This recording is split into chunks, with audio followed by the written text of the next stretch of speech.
pessoal, essa é a aula 2, né, do curso. Eu ainda vou usar o que eu intitulo como a parte 1, tá? Dessas notas de aulas que escrevi sobre atratores para sistemas dinâmicos não lineares. Bom, eu vou fazer uma regressão rápida aqui à aula 1, ao começo do curso, só para dar um ar de, de texto autocontido à minha fala nessa aula 2, tá? Então, a gente começou lembrando a noção de semidistância de Hausdorff, sobre espaços métricos. A noção da semidistância de Hausdorff é uma noção unilateral e, essencialmente, ela diz que a gente entende, a gente diz que a semidistância de Hausdorff de A um conjunto B, sobre um conjunto B, essencialmente isso mede o quanto A está contido no conjunto B, tá? Em outras palavras, isso mede o excesso do em relação a B, né? O que falta no A para ser o conjunto B. E aí, a rigor, isso é o supremo em A sobre o ínfimo em B dessas métricas, né? Dos pontos, das métricas, dos pontos de A a B, ok? Com essas convenções aqui.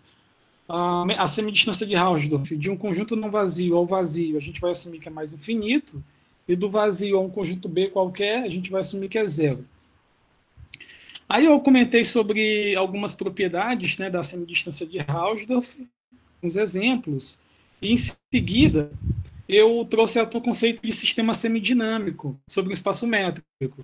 Então a ideia essencialmente é a seguinte: se você fixa um espaço métrico e chama atenção para o conjunto das aplicações contínuas desse espaço métrico nele mesmo, tá? Eu vou denotar isso por C de x.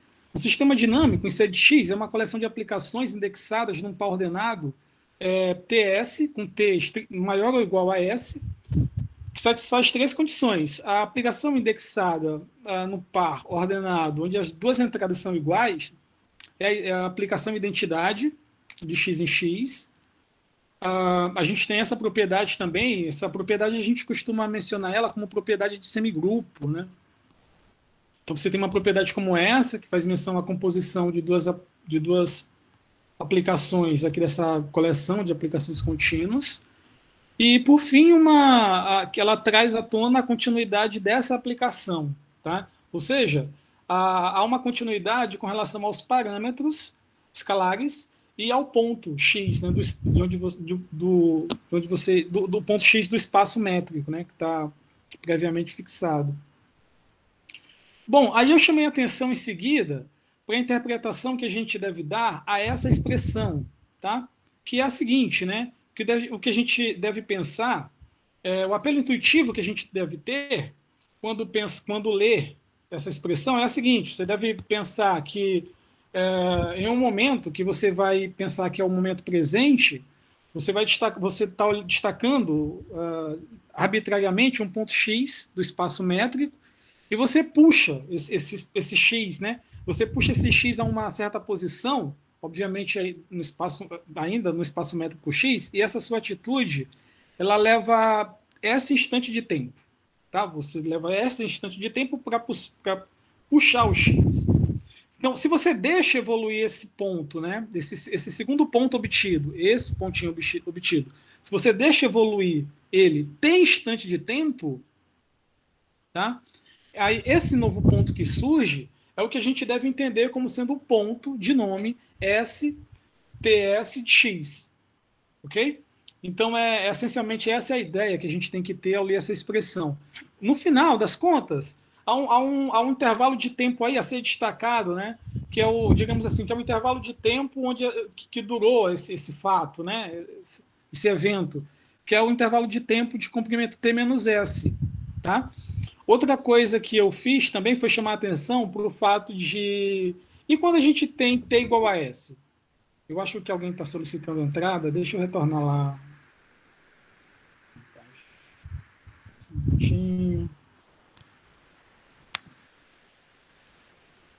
Certo, deixa eu retornar então. Bom, eu vou aproveitar que eu voltei para compartilhar novamente aqui no chat. O pessoal que chegou depois certamente não vai ter acesso, né? Então tem que compartilhar novamente o formulário da presença, tá? A lista de presença. Está aqui no chat. Então, deixa eu retornar lá para os slides. Ok, então quando t é igual a S, a ideia que a gente tem que ter é que você tem um ponto X previamente fixado, no entanto, de forma arbitrária, puxa o X, né? E esse seu ato, ele dura sigma instante de tempo. Então, se você deixa evoluir sigma instante de tempo, tá? O resultado, o que a gente escreve como resultado é isso, tá? Então, é assim que a gente entende o resultado dessa minha atitude, né? Então, e aí a definição diz que o S indexado em um par ordenado de escalares iguais, né, reproduz a aplicação identidade. Geometricamente, digamos assim, o que é feito é isso. Tá? Você puxa o x sigma instante de tempo e deixa evoluir sigma instante de tempo. Tá? Bom, aí eu mencionei também como a gente pode ter acesso a processos, a sistemas dinâmicos como esses. Por exemplo, a gente tem acesso a sistemas dinâmicos como esses quando você tem uma equação não autônoma, uma EDO, por exemplo, não autônoma, como essa, tá? E a essa EDO você associa um problema de Cauchy. Então, quando você tem um problema de Cauchy, um problema de valor inicial, associado a uma EDO não autônoma como essa, se essa EDO é bem posta no sentido de Hadamard, ou seja, se você tem existência de soluções, dependência contínua com relação aos dados iniciais, nesse caso o S e o X0, e existência, unicidade e dependência contínua com relação aos dados iniciais, quando você tem essas três propriedades, então a gente diz que esse problema está bem posto no sentido de Hadamard, e a esse problema há um sistema dinâmico associado. Tá? E quem é o sistema dinâmico? É essencialmente o S de T, S, X0 é dado pela solução, que começa no S0 sendo X0, tá? E tem como parâmetro, como variável livre, T. Ok? Então, a solução que começa em S0, em X0, que tem como no instante inicial S o estado inicial X0 e como parâmetro livre escalar T, tá? Essa solução ela define um sistema dinâmico, não linear. Ok? Quando é que eu posso definir? Qual é o espaço de fase, o X aqui? Bom, o X é um espaço, é qualquer lugar onde você pode extrair dados iniciais, por exemplo, X0, e esse problema ele é bem posto no sentido de Hadamard. É nesse espaço, é nesse ambiente que esse sistema dinâmico está bem definido. Tá? Onde você pode extrair dados iniciais, propor esse problema, e esse problema está bem posto no sentido de Hadamard. Ok? E aí eu chamei a atenção para o fato de que X pode ser uma variedade, pode ser um espaço vetorial, um espaço com alguma estrutura vetorial, um espaço de Banach, de dimensão infinita, qualquer coisa desse tipo. Ok, tá legal. E aí, seguindo, eu chamei a atenção para a definição de semigrupo. O que é um semigrupo? É quando você tem um sistema dinâmico, tá? E o comportamento, a variação das aplicações com relação ao par TS, ela se dá de tal forma que você podia apenas considerar, para entender a variação, o intervalo de tempo de comprimento T menos S. Ou seja, quando essa aplicação ela pode ser reescrita dessa forma. Quando essas aplicações tiverem essa propriedade, para qualquer T maior ou igual a S, então o que você tem, na verdade, é um sistema dinâmico autônomo. Tá?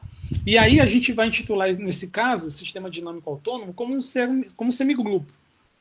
Como as aplicações em questão aqui são não lineares, então a gente tem em mãos, nesse caso, um semigrupo não linear. Tá? Quando esse não é o caso, tá? Quando esse não é o caso, quando convém, sim, você destacar o parâmetro S e o parâmetro T, ok? E aí o que a gente tem é, de fato, um sistema dinâmico não autônomo que às vezes vai ser chamado de processo de evolução. Eu vou usar a expressão processo de evolução para me referir a sistema dinâmico no caso geral. Tá legal? Comumente a gente faz isso. Outra coisa que eu chamei a atenção também é que no caso de semigrupos vai interessar para a gente analisar o comportamento a longo prazo. O comportamento quando a gente pensar, por exemplo, que esse escalar, tá? Ele é suficientemente grande. O que acontece quando esse escalar é suficientemente grande, se esse é o caso? Bom, uma situação diferente é quando nós tivermos um sistema dinâmico geral. Quando nós tivermos um sistema dinâmico geral, tá? Que não é necessariamente assim, será conveniente considerar, por exemplo, o comportamento da situação quando esse S tende a menos infinito ou quando esse T tende a mais infinito. Então, no caso de um processo de evolução, vai ser conveniente pôr em pauta uma análise pullback, que é quando o S tende a menos infinito, e uma análise forwards, né, quando o T tende a mais infinito. Tá? Eu vou destacar nesse curso essa preocupação da análise pullback quando a gente tiver um sistema dinâmico geral, ok? Quando a gente estiver diante de um processo de evolução. E aí, qual é o meu... Por que eu estou fazendo essa introdução, relembrando um pouco do que eu falei na aula passada? Porque eu queria também aproveitar a deixa para comentar o que eu vou fazer hoje. O que eu vou fazer hoje? Eu vou falar um pouco mais sobre atratores, tá? Para sistemas dinâmicos com essa propriedade, ou seja, para semigrupos, ok? Os atratores globais, né, como a gente viu. E eu vou aproveitar também para introduzir um novo conceito de atrator, que é o atrator pullback. Tá? É quando a gente vai estar diante de um processo de evolução, ok? E a questão a ser analisada é a dinâmica quando S tende a menos infinito. Então, o meu objetivo é falar um pouco mais sobre atratores, cumprir algumas promessas que eu fiz na aula passada. Por exemplo, uma delas é apresentar um resultado que traz condições suficientes para que você possa garantir que um semigrupo, um sistema dinâmico autônomo, tenha atrator global. Uma outra promessa que fiz é provar analiticamente que o sistema de Lorentz tem atrator global. Né? Isso a gente vai ver também. Vou fazer essa conta com vocês. E aí a gente vai terminar trazendo à tona o conceito de atrator pullback para processos de evolução. Tá? Então, isso é o que eu pretendo fazer hoje. Bom, eu vou pular um pouquinho aqui, porque segue, né, com algumas coisas que eu já mostrei para vocês, já comentei. Só para a gente lembrar, um atrator global para um semigrupo não linear é um conjunto que acumula 3 propriedades. Por exemplo, ele é um conjunto atraente. Isso significa dizer que ele atrai no sentido da semidistância de Hausdorff. Conjuntos limitados do espaço de fase, né, do espaço métrico previamente fixado. Tá? Ele é compacto, ou seja, ele é topologicamente pequeno. Também, né, outra implicação que a gente tem é que ele é exatamente a coleção das aproximações dele, né, dos pontos de aderência dele. Outra coisa é que é invariante. Tá? A evolução desse conjunto pelo semigrupo, né, não sai do conjunto, é o próprio conjunto. Beleza. Aí eu mencionei alguns exemplos, né, de alguns, por exemplo, esse sistema de EDOs autônomas, né, esse é o famosíssimo sistema de Lorentz. Mencionei o fato de que é um exemplo, por exemplo, de um sistema de 3 EDOs que tem atrator global. Mostrei essa figurinha, né, que é o exemplo, a imagem do atrator estranho de Lorentz. Bom, mas eu fiz mais coisas, né? A gente provou a unicidade. O atrator global ele existe para um semigrupo não linear. Esse atrator é único, tá?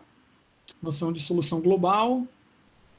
Mencionei um fato importante que é algumas propriedades que a gente tem do atrator global. Por exemplo, dentre os invariantes que existem para um semigrupo não linear, o maior é o atrator global. Tá? Essa propriedade aqui é crucial quando a gente pensar em levar essa ideia, tudo isso que a gente está fazendo, para o caso pullback. Vocês vão lembrar do que eu estou falando, tá? Quando a gente vai falando sobre atratores pullback. Então, guardem essa informação, tá? Inclusive, a gente vai provar ela daqui a pouquinho. O atrator global ele é o maior invariante, tá? Na dinâmica em questão. Eu me refiro à expressão, ao fato da gente ter uma dinâmica em questão quando você tem um semigrupo, né? Em questão definido no espaço métrico. Eu acho que alguém está querendo entrar na sala. Deixa eu dar uma olhada lá.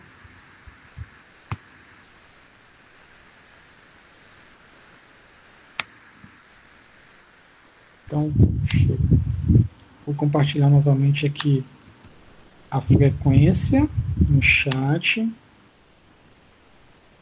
Retornando. Outra propriedade do atrator global é que ele é o menor fechado atraente. Uma propriedade também interessante, no sentido de que, por exemplo, existem, quando você tem uma dinâmica em questão, quando você tem um semigrupo, pode existir muitos conjuntos fechados atraentes, muitos conjuntos fechados que atraem conjuntos limitados do espaço. Tá? Agora, o menor desses fechados é o atrator global. Ok? Assim como existem muitos conjuntos invariantes e o maior desses invariantes é o atrator global, no sentido de minimalidade, o atrator global tem essa propriedade também. Essa propriedade 3, né, que eu também vou provar aqui com vocês, ela é importantíssima. Aliás, o que há de novo na minha fala hoje começa com a prova dessa propriedade 3. Né? É interessante, porque até então, mencionar atrator global e colecionar essas propriedades, eu estou destacando um conjunto com boas propriedades topológicas, tá? Geométricas, topológicas. Agora, a dinâmica mesmo sobre o atrator global, tá? Surge quando eu chamo a atenção para o fato de que essa propriedade 3 vale. Quando eu chamo a atenção para o fato de que, olha, o atrator global ele é constituído de estados, tá? Da dinâmica em questão. Aliás, para ser mais preciso, ele é constituído das soluções globais limitadas. Ok? Então, isso é super interessante. A propriedade 4 eu já mencionei, né, que é uma propriedade relacionada ao fato do questionamento que naturalmente surge, que é o seguinte, nesse momento, e o que tem dentro do atrator global? Bom, há invariantes, essencialmente, né, a grosso modo, há conjuntas invariantes em relação ao semigrupo em questão, e há conexões globais limitadas entre esses invariantes. Tá? E aí, eu chamo a atenção para os trabalhos do Conley e do Norton, né, e para essa classificação dos pontos do atrator, de dentro do atrator global, né, que são os pontos recorrentes, que são os pontos relacionados aos pontos que constituem os conjuntos invariantes e aos pontos gradientes, né, que são os pontos contidos nas conexões, tá, entre os conjuntos invariantes. Bom, é possível dar uma informação um pouco mais precisa sobre o que há dentro de atratores globais, quando eles existem, né? E a gente vai fazer isso. A gente vai fazer isso na terceira aula, tá? Na terceira aula eu vou dedicar um pouco a minha atenção à estrutura de atratores globais, ok? Por enquanto, eu vou continuar. Bom, a gente mencionou um pouco sobre... Vou continuar falando um pouco da teoria geral, né? E aí eu falei um pouco também sobre sobre vertentes, né, nas pesquisas, que é a obtenção de resultados de existência, a caracterização, né, a descrição interna dos atratores globais, uma vez que você sabe que eles existem. Outra questão é sobre a finitude em algum sentido de atratores globais. Eu destaco a expressão em algum sentido porque, por exemplo, você pode indagar sobre a dimensão de um atrator global no sentido da dimensão fractal, no sentido da dimensão de Hausdorff, e há outras noções de se medir a dimensão, né, de conjuntos em dinâmica.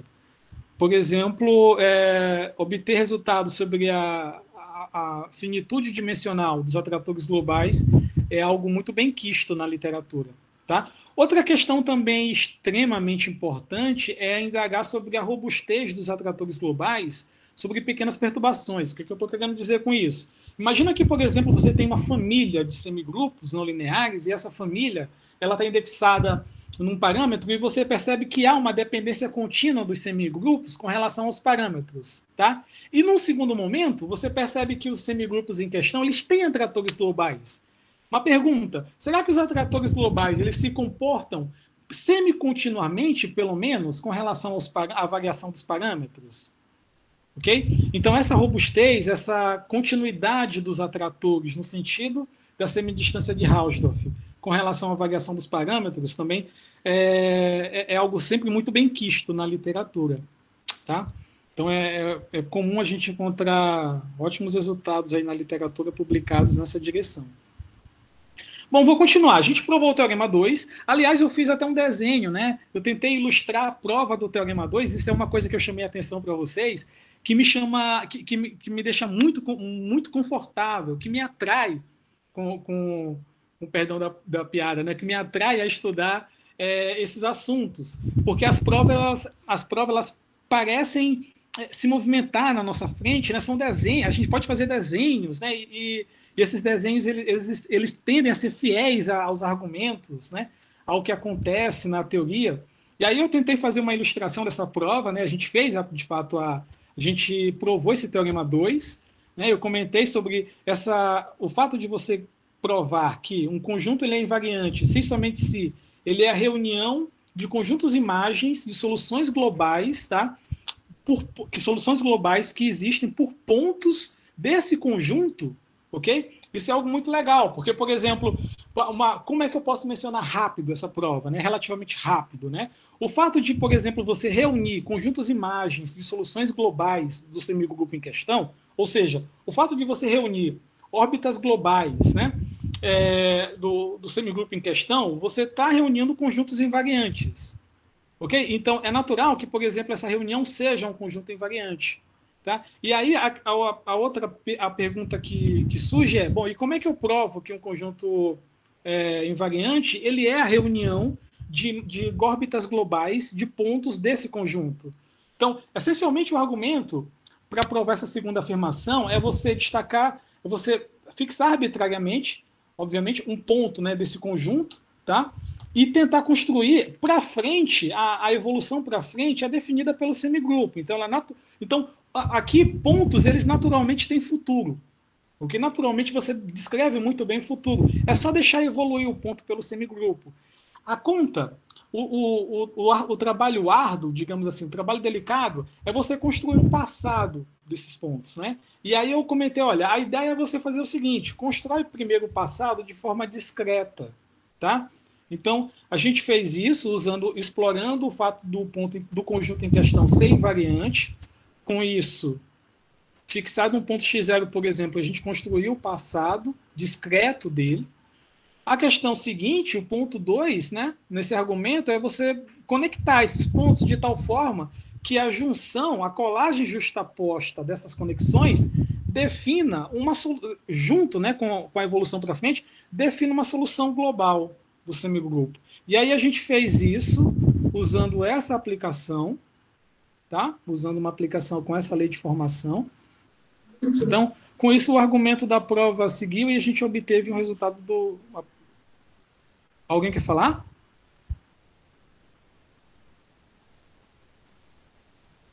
Pessoal? Posso seguir? Sim, sim, pode. Beleza. Então, sigamos, né? Bom, se eu estiver falando muito rápido, por favor, peçam para eu ir mais devagar. Tá legal? Ó, então, prova do Teorema 3, né? Vou provar o Teorema 3. Aliás, o Teorema 3, eu acho que a gente chegou a ver também a demonstração do Teorema 3. Não lembro? Vimos o Teorema 3, né? Que provava que se você tem um semigrupo com atrator global, o atrator ele se exprime como sendo a reunião dos conjuntos invariantes limitados do X. E aí, esse teorema prova aquela afirmação que eu havia feito, né, agora há pouco, que o atrator global ele é o maior dos invariantes da dinâmica em questão, né, em relação à dinâmica ao semigrupo em questão. Tá? Outra coisa que... Bom, e aí a gente viu a prova do teorema 3, aqui nós encerramos a aula 1, então eu vou seguir apresentando um outro resultado, que é a prova da segunda afirmação que eu fiz, né? Naquela lista de propriedades é a terceira, tá? Que eu colori de vermelho, que dizia que o atrator, essencialmente, ele é a reunião de órbitas globais limitadas. E é isso mesmo. Ó. Vamos ler aqui o teorema 4. Teorema 4, né? Fixa um semigrupo, desculpem, e considerem fixa um semigrupo, né, sobre um espaço métrico. O semigrupo tá esse semigrupo tem um atrator global, ok? Então é possível provar o seguinte: o atrator global ele é a coleção dos pontos do espaço, tá? Para os quais existe uma solução global limitada passando por esse ponto, ok? E aí isso é interessante, porque nesse ponto eu trago dinâmica para o atrator. Eu provo que, essencialmente, o Teorema 4 prova que o atrator ele é um objeto dinâmico. Aliás, é o mais importante objeto dinâmico, tá? Sem medo de exageros, eu diria que é até o maior objeto dinâmico, tá? Dentro da análise de uma dinâmica autônoma. E até posso comentar aquilo que falei na primeira aula, né? Que nesses últimos anos é o conceito mais importante dentro da teoria qualitativa de equações diferenciais, não é, que a gente tem em pauta, né, o conceito de atrator global. Então, esse teorema 4 ele é importante por isso, né, ele prova que o atrator ele é um objeto dinâmico.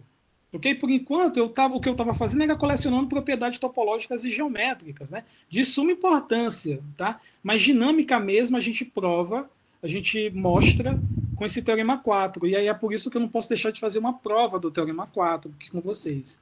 Então vamos lá, prova do teorema 4. Eu vou chamar de G, tá, de G caligráfico, esse conjunto, ok? Então eu vou usar o axioma da extensão, obviamente eu vou provar que o atrator global está contido nesse G caligráfico está contido no atrator global. Então, bom, vamos lá. Se G é a coleção de pontos para os quais existe uma solução global limitada passando por eles, uma coisa que a gente sabe é o seguinte, né? Que a reunião de conjuntos invariantes é um conjunto invariante. Eu sei que, por exemplo, se eu reunir órbitas globais, tá? E cada órbita global é um conjunto invariante, eu estou chamando de órbita global o conjunto imagem das soluções globais. Ok? Então, isso é um conjunto invariante. Já que como eu mencionei aqui, né, sabemos que todo conjunto invariante é a reunião de conjuntos imagens de soluções globais. Isso foi o que nós provamos no Teorema 2, se não me falha a memória. Assim, como o A ele é um conjunto invariante, porque é o atrator global, então, naturalmente, a gente tem que o A ele é a reunião de conjuntos imagens de soluções globais obrigatoriamente limitadas, porque o A é limitado.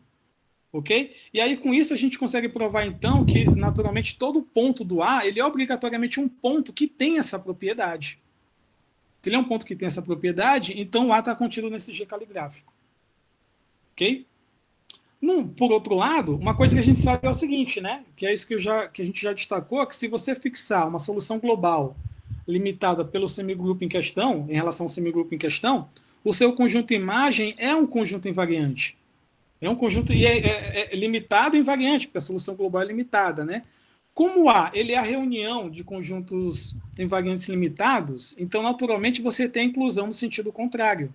Ok? Então, o conjunto imagem, se eu fixar um sigma, que é a solução global limitada em relação ao semigrupo, o conjunto imagem do sigma, obviamente, ele vai ser um conjunto limitado invariante, e aí ele vai estar contido no atrator global.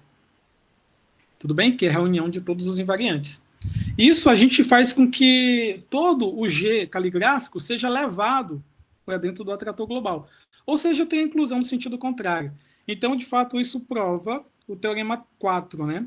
O teorema que traz luz ao fato do atrator global ser um objeto dinâmico, tá? Porque nele moram, então, estados. Aliás, é por isso que a gente comumente diz, se você quer definir em linhas gerais o que é um atrator global, você pode dizer que um atrator global ele é um conjunto assintótico de estados. Ok? Ele é um conjunto assintótico de estados. E aí, então, com isso a gente tem eu vou apresentar agora uma série de conceitos e definições, porque qual é o meu objetivo agora? O meu objetivo agora, então, é focar nas promessas que fiz na aula passada, que é, primeiro, dar exemplos de resultados que apresentam condições suficientes para que um semigrupo tenha atrator global. Segundo, mostrar como é que você aplica esses resultados, né? De fato, destacar um modelo e para esse modelo mostrar que há um atrator global, né? Como é que a conta é feita, né? Bom, eu tenho um pouco de propaganda para fazer para o modelo que eu destaquei, para o sistema que eu destaquei, mas antes disso, eu vou seguir um pouco com a teoria, tá? Então, para eu apresentar resultados que apresentem condições necessárias e suficientes para que um semigrupo tenha atrator global, eu vou apresentar uma lista de conceitos e definições. Por exemplo, a gente diz que um semigrupo ele é limitado, tá? Um semigrupo ele é limitado quando toda órbita positiva de conjuntos limitados do espaço é um subconjunto limitado. Ficou claro aí? Então, quando é que eu identifico limitação para um semigrupo? Quando é que eu atribuo o adjetivo limitado a um semigrupo? Quando? Eu percebo que eu observo órbitas positivas de conjuntos limitados, ou seja, pego um conjunto limitado e analiso o conjunto imagem desse conjunto limitado pelos S de T's, ok? Para qualquer T. Essa coleção define a órbita positiva do B, do conjunto limitado B em questão lá que destaquei, tá? Se essa coleção, né, de conjuntos imagens é um conjunto limitado, então a semiórbita positiva do conjunto em questão é limitada. E aí, se isso vale para qualquer conjunto limitado, o semigrupo ele é dito limitado. Ok? Então, com isso a gente tem a noção de limitação para semigrupos. Um outro conceito também importante é o conceito de semigrupos eventualmente limitados. Naturalmente, aqui conceito de limitação para semigrupos ele é enfraquecido, no sentido de que eu digo que um semigrupo ele é eventualmente limitado quando, para qualquer conjunto limitado, B, ok? Existia um instante de tempo, tal que a partir daquele instante, vejam só, o tema é igual a tal, a partir daquele instante, a reunião de conjuntos imagens do B pelos S de T's define um conjunto limitado. Então, percebam aqui que eu não estou dizendo que a semiórbita positiva do B é limitada. Ela toda não precisa ser limitada. Tá? Mas se a partir de algum momento ela passa a ser limitada, então eu digo que o semigrupo, e se isso vale para qualquer conjunto limitado, eu digo que o semigrupo ele é eventualmente limitado. Beleza? E aí eu tenho um resultado importante aqui, que é comentar o fato de a existência de um atrator global garante a propriedade de limitação eventual para o semigrupo. Tá? Então a gente tem esse resultado. Todo semigrupo que possui um atrator global, ele é eventualmente limitado. Esse teorema é importante, esse resultado ele é importante porque a prova dele vai trazer à tona um outro objeto dinâmico. Tá? Além de garantir que o semigrupo em questão, que tem atrator global, é eventualmente limitado, vai me permitir trazer um outro conceito dinâmico que merece atenção. Deixa eu fazer a prova da proposição 6, tá? Para a gente falar um pouco mais disso. Então, a ideia é a seguinte, eu vou fixar arbitrariamente um conjunto B limitado, ok? E aí, como eu sei que o A é um atrator global, ele é um conjunto atraente. Se ele é um conjunto atraente, ele atrai os limitados do espaço. Em particular, ele vai atrair o conjunto B que eu arbitrariamente prefixei. Então, se ele vai atrair o conjunto B que eu arbitrariamente prefixei, então o que vai acontecer é que aquele limite vai para zero, lembra aquele limite no infinito? Aquele limite no infinito ir para zero, que envolve a semidistância de Hausdorff, ele é traduzido com essa propriedade. Tá? Se o A é o atrator global, para o semigrupo em questão, então vai fixado um epsilon zero, vai existir um T que depende desse epsilon, que é epsilon zero, positivo, tal que para T maior ou igual a T0, a gente vai ter que a evolução do B pelos operadores que compõem o semigrupo, pelas aplicações que compõem o semigrupo, elas vão cair na epsilon zero, vizinhança do atrator global, para todo T maior ou igual ao T epsilon. Tudo bem? Como o A ele é um atrator global, ele é compacto. Como ele é compacto, ele é topologicamente pequeno, ele é limitado. Como ele é limitado, essa epsilon vizinhança é limitada. Se essa epsilon vizinhança é limitada, esse conjunto é limitado para todo T maior ou igual a T epsilon. Isso mostra, então, que o semigrupo ele é eventualmente limitado. Tudo bem, gente? Bom, aí eu prometi que essa prova ela é simbólica na teoria, porque ela traz à tona um outro objeto, que é o seguinte. Percebam aí que essa vizinhança, essa epsilon vizinhança do atrator global, ela vai ter essa propriedade para qualquer conjunto B limitado. Então, dinamicamente, o que está acontecendo é que eu tenho aqui o atrator global, eu tenho aqui um pouco de excesso do atrator global, que é essa epsilon vizinhança, e todas as órbitas positivas, todas as órbitas de conjuntos limitados, né, elas vão desaguar nessa epsilon vizinhança. Então, essa epsilon vizinhança é como se ela fosse uma bacia de atração. Percebem? Então, essa epsilon vizinhança também não deixa de ser, se a gente lembrar da definição, um conjunto absorvente. Tá? Então, uma coisa que a gente deve perceber aí é o seguinte, se um semigrupo possui atrator global, esse semigrupo ele possui um conjunto absorvente. E que conjunto absorvente é esse? As épsilons vizinhanças, qualquer épsilon vizinhança do seu atrator global. Tá? Conjuntos absorventes são também chamados, por alguns autores, de bacias de atração. Ok? Nesse sentido, então, essa epsilon vizinhança é uma bacia de atração, né? Já que se absorve e atrai, então por isso que a expressão bacia de atração é muito feliz. Ok? Então, nesse sentido, é simbólica essa prova, né? O fato de que se um semigrupo tem atrator global, esse semigrupo ele é eventualmente limitado. Tá bom? Bom, aí uma questão é a seguinte, uma pergunta que surge é, ótimo, então eu já tenho um resultado que traz uma condição necessária para um semigrupo ter atrator global, que é ele ter um conjunto absorvente. Percebem? Já que se ele tem um atrator global, qualquer epsilon vizinhança é um conjunto absorvente, então a existência de conjuntos absorventes, a existência, por exemplo, de um absorvente é uma condição necessária para um semigrupo ter atrator global. Uma pergunta, e é suficiente essa condição? Adianto que não é suficiente, tá? Falta um pouco mais de propriedade topológica, analítica, para que a gente possa garantir que semigrupos com conjuntos absorventes tenham atratores globais. E é isso que a gente vai ver. Eu vou provar um resultado que pede a existência de um conjunto absorvente e um pouquinho mais do semigrupo, tá? Mas aí esse pouquinho mais já é suficiente para a gente ter um atrator global.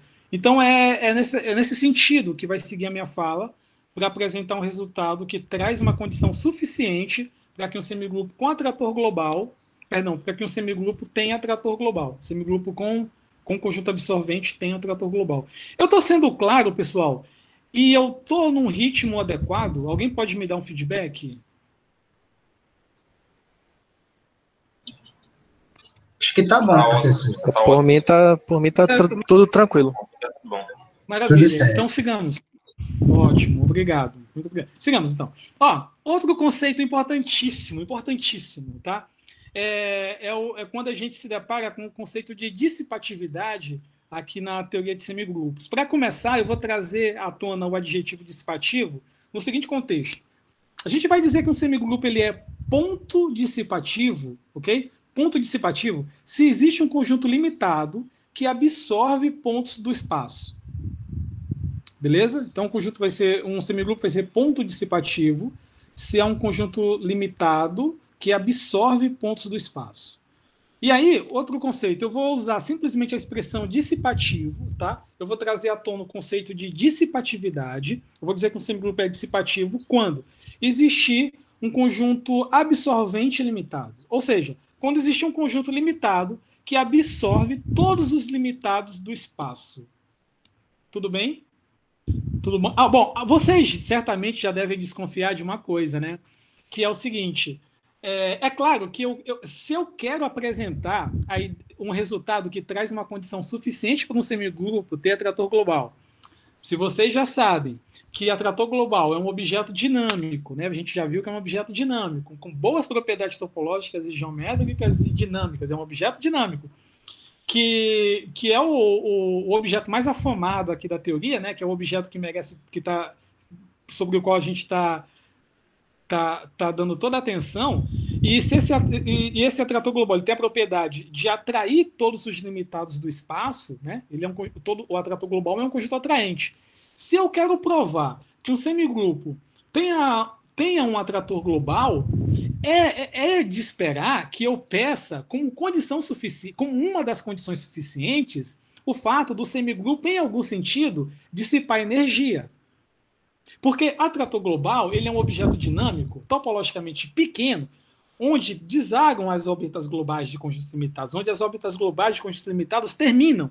Então, é nele, né? É nele que terminam todas as órbitas globais de todos os limitados do espaço. Para um semigrupo ter essa propriedade, ter a propriedade de ter um objeto como esse, ok, associado a ele, é de se esperar que o semigrupo ele perca energia com o passar do tempo. Ele seja um semigrupo, em algum sentido, dissipativo. Tá legal? No conceito de dissipatividade usual, tá? No conceito de dissipatividade literal da língua portuguesa, ele tem que perder alguma coisa, ele tem que perder energia para que no futuro ele tenha um atrator global. E aí, de fato, eu não posso deixar de trazer o que seria a dissipatividade aqui nessa teoria. Dissipatividade aqui a gente vai entender assim, então, beleza? Quando existir um conjunto absorvente limitado, ou seja, quando existe um conjunto limitado que absorve todos os limitados do espaço. Lembrando que absorver significa dizer que a evolução do conjunto limitado, uma hora, ela está contida dentro do conjunto limitado, tá? Por algum instante. E ela entra e não sai mais. Ok? Ela fica dentro do lado daquele conjunto limitado. Ela entra no conjunto limitado dentro de algum instante. Bom, então, depois desse conceito, um outro conceito também que merece atenção é o conceito de, vocês já devem ter ouvido falar, se não tem problema nenhum, eu vou tentar deixar claro aqui, que é um conceito importantíssimo, que é o conceito de conjunto ômega limite. Tá? Então, fixado um conjunto, ok? Bom, declarado um semigrupo, ok? Fixado um subconjunto do espaço de fases em questão, Eu vou definir como conjunto ômega limite desse conjunto e vou denotar assim, essa notação é universal, tá?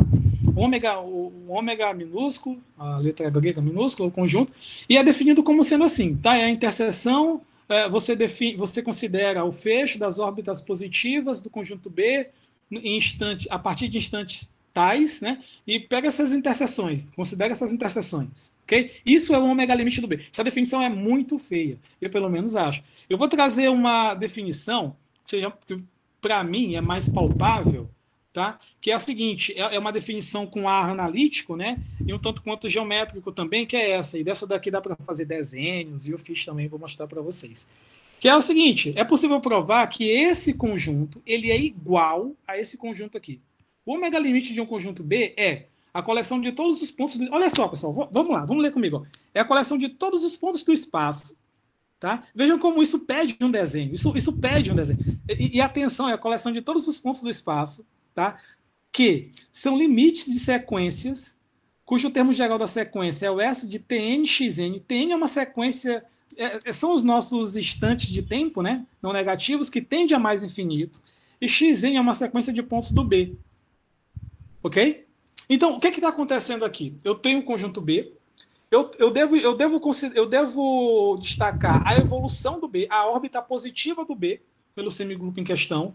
Onde essa órbita terminar, é isso que eu decreto como o ômega limite do B. Por que eu considero onde ela termina? Porque eu coleciono os pontos, que são limites, de uma sequência cujo termo geral é o S de Tn, Tn tendendo a mais infinito, ok? Xn. Eu chamo a atenção para o fato aqui que é possível definir o ômega limite de um ponto, quando B é um conjunto unitário. E aqui vai ser limite do S de Tn, o ponto. Tudo bem? Para um conjunto, vai ser uma sequência de pontos no conjunto. Bom, eu fiz uma ilustração para a gente entender isso bem. Você tem lá o conjunto B, no espaço, em algum lugar, né, no espaço de fases, e aí você evolui esse conjunto B. Deixa eu evoluir. Tá? Evolui. O que a gente entende como ômega limite do B é onde termina, tá? É onde termina essa evolução. Então, aqui no meu desenho, se vocês olharem bem, essas setinhas elas seguem aqui, ó. E a ideia é que isso vá se acumulando, tá? Em torno dessa imagem, dessa curva fechada, né? Desculpe. Dessa curva. E aqui é isso que eu estou entendendo como ômega limite do B. Tudo bem? Se vocês olharem aqui, por exemplo, ó, se vocês me acompanharem aqui, se eu pudesse... É claro que eu estou pensando que isso segue, tá? Isso segue envolvendo essa minha imagem marrom. Isso segue envolvendo essa minha imagem marrom. Cada vez mais e tendendo a fronteira dessa imagem marrom. Se vocês olharem aqui, é possível definir uma sequência como essa, né? Uma sequência como essa. Que são esses termos aqui, ó. Eu estou pensando aqui, eu estou tentando aqui passar o cursor por cima de um segmento de reta, tá? Então, tem esse pontinho, então, estão olhando aqui, ó, convergindo para esse pontinho aqui. Então, aqui, por exemplo, eu visualizo uma sequência como essa. Por exemplo, eu visualizo uma sequência como essa, nesse meu desenho, se eu olho aqui, ó.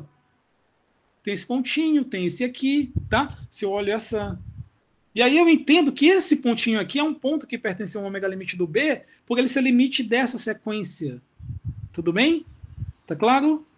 Então, é assim essa é a ideia que a gente tem que ter de ômega limite de conjuntos, né? Em relação a um sistema dinâmico, a um semigrupo prefixado. A ideia de você entender, de você caracterizar ômegas limites, é super importante, né? É uma ideia que merece atenção. E, por exemplo, se vocês procurarem no Google, fizerem uma pesquisa no Google mesmo, rápida sobre ômega limite de conjunto, vocês vão ver artigos muito bem publicados que versam só sobre análise do ômega limite de conjuntos, né, em relação a um semigrupo, a um sistema dinâmico previamente fixado. Então, analisar ômegas limites de conjuntos é uma linha, é uma vertente de pesquisa, tá? Dependendo do semigrupo, dos conjuntos que você quer, dos pontos que você quer analisar um ômega limite, isso merece muita, muita atenção. Ok? Por causa da geometria, da topologia que o ômega limite pode vir a ter, da estrutura interna dele, tá? Então é um conceito de extrema valia aqui. Bom, vou seguir apresentando, deixando alguns exercícios, tá legal? Por questão de tempo, vai ficar como exercício mesmo. E são exercícios divertidos para fazer, eu garanto, e eu tenho certeza que vocês vão concordar comigo. Eu não vou fazer por questão de tempo aqui, que é o seguinte: se você declarar, se você lançar mão de dois conjuntos, o ômega limite da união está contido na união dos ômegas limites, essa igualdade ela não vale necessariamente. Por exemplo, se você tem um conjunto B contido no conjunto C, o ômega limite do B está contido no ômega limite do C, tá? Se você usar então, essa caracterização topológica, né? Eu falei que ela é um pouco feia, mas é super interessante porque é uma caracterização topológica, né, do ômega limite. Tanto usando a caracterização topológica quanto essa caracterização analítica, né, você pode provar essa proposição 7 sem nenhum problema, tá? Não é difícil. Bem como você pode provar as outras propriedades que eu vou comentar. Deixa eu trazer um outro conceito aqui da teoria, que é o conceito de semigrupo assintoticamente compacto. Percebam aí a expressão, tá, pessoal? Assintoticamente compacto. Essa expressão é muito feliz também, é ótima, porque ela descreve, esse é um caso que o conceito, tá, que a definição, mora no conceito. Esse é um caso que a definição mora no conceito. O conceito, ele por si só define o que as coisas estão acontecendo. Porque, vejam só, eu vou dizer que um semigrupo ele é assintoticamente compacto quando toda vez que eu destacar uma sequência limitada de pontos do espaço, ok? E uma sequência Tn de números, que são os nossos instantes, né? São números reais não negativos, que tende a mais infinito, ok? Que tende a infinito. A sequência, cujo termo geral é S de Tn(xn), essa sequência ela possui uma subsequência convergente. Percebem que o conceito assintoticamente compacto é muito feliz? Eu declaro inicialmente uma sequência limitada, no final eu tenho que ter uma sequência que é a menos de subsequência, uma sequência convergente. Ou seja, é uma sequência que tem subsequência convergente. Então, a expressão aqui compacto já é ótima, cai muito bem. O assintoticamente também, porque o termo geral da sequência que no final vai ter subsequência convergente é Sn de Tn, e Tn tende a mais infinito. Tá? Então, o que está acontecendo aqui lá no final, a sequência Tnxn ela tem uma subsequência convergente. Então, ela é assintoticamente compacta. Tá? É uma expressão até muito boa de falar, né? É assintoticamente compacta. Então, é exatamente por isso. Tá? A definição mora no conceito. Né? Então, assintoticamente compacto, a gente diz a um semigrupo quando essa propriedade for válida. Beleza? Propriedades que eu mencionei sobre ômegas limites, que eu não vou provar por questão de tempo, mas vou usar, tá? Principalmente essa propriedade... Bom, vou usar as duas aqui, né? Deixa eu mencionar aqui com vocês. Imagina que você tem em mãos um semigrupo que é assintoticamente compacto, ok? Esse semigrupo ele é assintoticamente compacto e você tem um conjunto B que é limitado e não vazio, tá? Limitado não vazio, para evitar trivialidades, o conjunto ele é não vazio. Limitado não vazio, então o ômega limite do B ele é não vazio também, compacto, invariante e atrai o B sobre a ação do semigrupo. Percebem? Vocês devem perceber que a gente está à caça de teoremas, de resultados que trazem condições suficientes para um semigrupo ter atrator global, né? E nessas condições aparece um conjunto que lembra muito um atrator global, né? Vejam só, ele é não vazio, compacto, invariante. Não sei se eu li certo, mas é invariante. Compacto, invariante e atrai o B, ou seja, ele tem compacidade, tem invariância e tem a propriedade de atração. Aqui a atração é só do próprio B, mas já lembra, né, a definição de semigrupo. Ele é quase um atrator global, né? Se ele fosse um atraente, ele seria um atrator global. Nesse caso, ele só atrai o próprio B. Outra propriedade que também faz com que a gente pense, que a gente lembre de atrator global, lendo essa proposição, é que também ele é o menor fechado que atrai o B. Lembram que atratores globais têm essa propriedade? Lembram que atratores globais são os menores fechados atraentes? Então, esse ômega limite ele também é o menor fechado do espaço que atrai o B. Tá? Que atrai o B. Então, essa proposição 8, ela nos faz lembrar muito, né? O fato de a gente ter atrator global. Parece que quase surge um atrator global, né? Parece que quase temos um atrator global. Não vou provar, vai ficar como exercício, mas a prova não é difícil, tá? Se você usar a definição topológica ou a caracterização analítica de ômega limite, é possível provar. Eu recomendo usar a caracterização analítica, que o resultado parece que sai mais rápido, né? Usando argumentos por sequências, né? Um argumento de análise. Bom, fiquem à vontade. Proposição 8 ela também não é difícil de provar, não. E bem como essa proposição 9, que é outra propriedade para ômegas limites, que eu também vou deixar como exercício, tá? Que é o seguinte, se você tem um semigrupo, só semigrupo, aqui, percebam que lá precisaria ser assintoticamente compacto, aqui não precisa, tá? Só semigrupo. E o B é um conjunto fechado invariante, então o ômega limite do B é o próprio B. Ou seja, isso é interessante, isso é interessantíssimo. Se você tem um conjunto fechado e invariante, se você olhar o final da evolução dele, porque o ômega limite do B é exatamente o conjunto que coleciona o fim, é onde termina a evolução, né? Se você olhar onde terminar a evolução do B, é o próprio B. Tá? O final da evolução do B é o próprio B. Então, isso é um resultado extremamente interessante. Eu vou usá-lo também, mas vou deixar a prova como exercício, tá? Por questão de tempo. Bom, teorema 5. O teorema 5 é um dos resultados que faz eu cumprir uma das coisas que eu havia prometido, que traz uma condição suficiente necessário suficiente para que um semigrupo tenha trator global. Que é o seguinte, ó. Imagina que você tem um semigrupo, tá? No espaço métrico. Percebam que tudo que eu estou fazendo aqui é em espaços métricos, tá? Isso é para deixar o curso bem... É para deixar o texto palpável, né? Os resultados sobre espaços de Banach, essas coisas mais gerais, eu não vou comentar aqui nessas 3 primeiras aulas, não, nesse curso, não. Então, resultado sobre espaço métrico, bem geral. Um semigrupo, ele tem atrator global. Vejam só, olha que legal. Se somente se, o semigrupo ele é assintoticamente compacto e limitado dissipativo. Ou seja, ele é assintoticamente compacto, ele é limitado e dissipativo. Tá? Ele é limitado e dissipativo. Aí, além disso, tem outra questão interessante, porque tem um resultado de caracterização do atrator global em questão, que é o seguinte. Além disso, vou continuar lendo aqui, tá? Em caso afirmativo, se B denota a coleção de todos os limitados não vazios do X, então o atrator global ele é a reunião dos ômegas limites desses conjuntos limitados não vazios. Tá? Então, a gente ainda ganha um resultado de caracterização, né? De caracterização tanto geométrica quanto topológica, e até, por que não, digamos, dinâmica, né, do atrator global. Tá? Então, vamos provar esse resultado? Ok?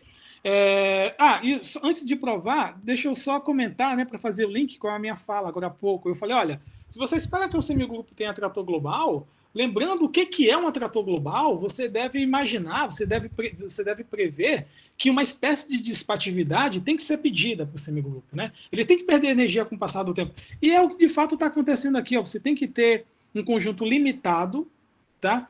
Que absorve todos os limitados do espaço, né? Que é a dissipatividade. Tudo bem? Beleza, então vamos lá. Prova do teorema 5, né? Teorema 5. Então, primeiramente, eu vou assumir que o semigrupo em questão ele tem atrator global. Tá? Se ele tem um atrator global, então uma coisa que a gente pode concluir de cara é que ele é dissipativo e, portanto, limitado dissipativo. Isso é verdade. Porque, vamos lá, se ele tem um atrator global, o atrator global é um conjunto compacto. Se ele é compacto, ele é limitado. Tá? Então, você vai poder concluir, por exemplo, que ele é dissipativo, porque as épsilons vizinhanças do atrator global são limitados, tá? Que fazem com que, por exemplo, as órbitas positivas de conjuntos limitados sejam limitadas.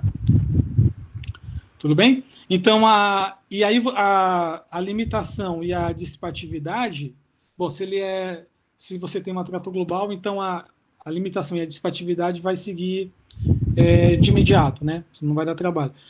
O que vai faltar para a gente verificar, uma vez que o semigrupo em questão tem atrator global, é o fato dele ser assintoticamente compacto. Tá? Então, como é que a gente prova que o semigrupo é assintoticamente compacto nesse caso?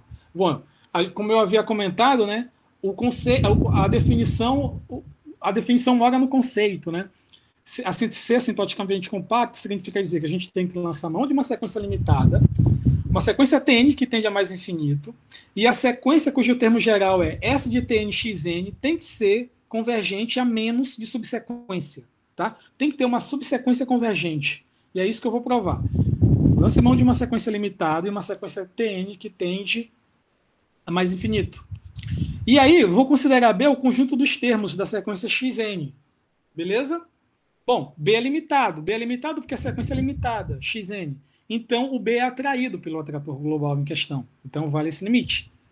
Beleza? Só que a definição de semidistância de Hausdorff diz que semidistância de Hausdorff de um conjunto a um segundo conjunto é sup no primeiro conjunto, ok? Sup no primeiro conjunto, ínfimo do segundo conjunto, sobre o segundo conjunto, né? Das métricas de métricas, né? De um ponto de um conjunto a pontos do outro conjunto.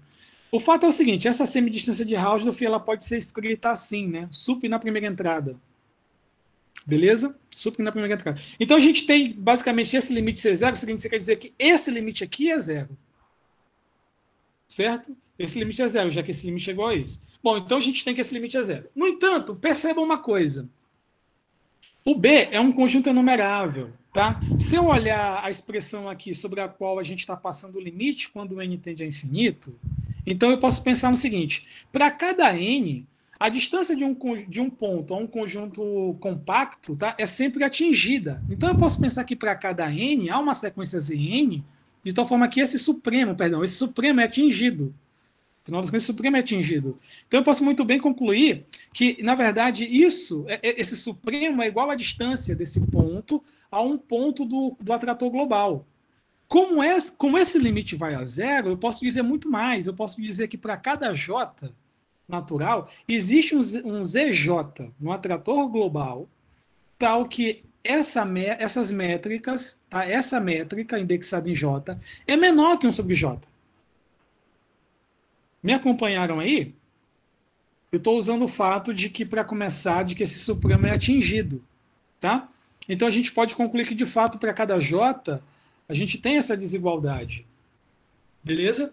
E aí, outra coisa que a gente pode concluir é o seguinte, essa sequência de JZs, né, é uma sequência dentro de um compacto. Se ela é uma sequência dentro de um compacto, ela é, a menos de subsequência, uma sequência convergente. Ou seja, ela tem uma subsequência convergente. Tá? A subsequência convergente eu vou indexar também, eu vou escrever também por JZ. Tudo bem? E aí eu vou fazer o seguinte, eu vou mostrar, eu vou indexar por JZ também. Só que aí eu vou mostrar o seguinte, que quando eu considero o conjunto de índices dessa subsequência e monto essa sequência aqui, a sequência cujo termo geral, tá, tem esses pontos, vocês podem pensar aí que NJ, por exemplo, são os índices da subsequência da sequência NJ convergente. Beleza? Então, se eu monto essa sequência, eu posso afirmar que essa sequência converge para o X.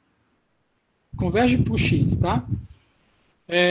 Converge para o X, que é o limite da subsequência da subsequência de JZ convergente. Como é que a gente prova isso? Vou provar usando a desigualdade triangular. Vou fazer o seguinte, então vamos lá, vamos estimar isso, tá? Vamos estimar essa métrica. Escrevi isso, e aí eu usei como ponto auxiliar aqui o ZJ, certo? Por isso que eu usei aqui o ponto auxiliar, o ZJ. Essa é a desigualdade triangular, né? No sentido de métricas, né? Em espaços métricos. Bom, então eu sei o seguinte, que essas métricas aqui, elas são majoradas por 1 sobre J. Essa métrica que eu vou deixar, tá? Essa métrica que eu vou deixar. Agora, como eu sei que aqui na verdade, pessoal, era NJ, tá? NJ aqui e NJ aqui. Quando eu for mandar para vocês essa versão nova dos slides, eu vou mandar com essa correçãozinha. Essa sequência de índices NJs converge para o X, né? Porque assim eu estou usando para denotar a subsequência de ZJ convergente para X. Então, isso vai para zero quando J tende a infinito. Tá? Quando J tende a infinito, então, essa última expressão aqui, nessas desigualdades simultâneas, ela vai para zero, porque isso vai para zero, isso vai para zero, aqui só lembrando que aqui é ZNJ. Para zero. Então, a gente conclui que, de fato, essas métricas vão a zero quando J tende a infinito. Ou seja, a sequência cujo termo geral é STNJ, XNJ, converge a X. Bom, vamos ler isso por cima. Por cima, o que eu estou fazendo? Por cima, o que eu acabei de fazer foi, eu lancei mão de uma sequência NJ, NX, XN limitado, tá? pontos do espaço, e mostrei que a sequência STN, S de TN, XN, tem uma subsequência convergente, tá? Que é exatamente essa subsequência. Então, isso prova a compacidade assintótica do semigrupo. Beleza? Então, isso prova a primeira parte do resultado. Isso prova, então, que essa coleção de propriedades define um conjunto de hipóteses que é uma condição, que é condição necessária, né? No semigrupo ter atrator global, que é ele ser assintoticamente compacto, limitado e dissipativo. Tá? Então, vamos provar a recíproca. Então, vamos fazer o seguinte agora. Então, eu vou supor que o semigrupo em questão ele é assintoticamente compacto, limitado, dissipativo, e vou mostrar que ele tem um atrator global. Vou fazer o seguinte. Primeiro, eu vou declarar já que A caligráfico é o conjunto constituído da união de ômegas limites de conjuntos limitados do espaço. O meu objetivo é mostrar que esse A caligráfico é o atrator global. Por que eu vou usar essa estratégia? Porque o enunciado do teorema diz que se isso aqui for válido, né, esse conjunto, essa reunião, é a reunião que caracteriza o atrator global. Então eu vou usar esse conjunto como um candidato, tá? A atrator global, essa união. Então é isso. Vou provar que essa união tem as propriedades de atrator global, né? É compacto, invariante e é um conjunto atraente. Beleza? Vamos lá. Então, para começar, a primeira coisa que eu vou checar é o seguinte. Bom, deixa eu ler aqui o que eu escrevi e a gente comenta. Veja que para cada B, esse B caligráfico é a coleção dos limitados do espaço, tá? O ômega limite, ele é não vazio, compacto, invariante e atrai o próprio B. Essa é aquela propriedade que eu mencionei que ia deixar como exercício, tá? É a propriedade 1. Se você tem um semigrupo assintoticamente compacto e B um limitado não vazio, o ômega limite do B acumula essas propriedades.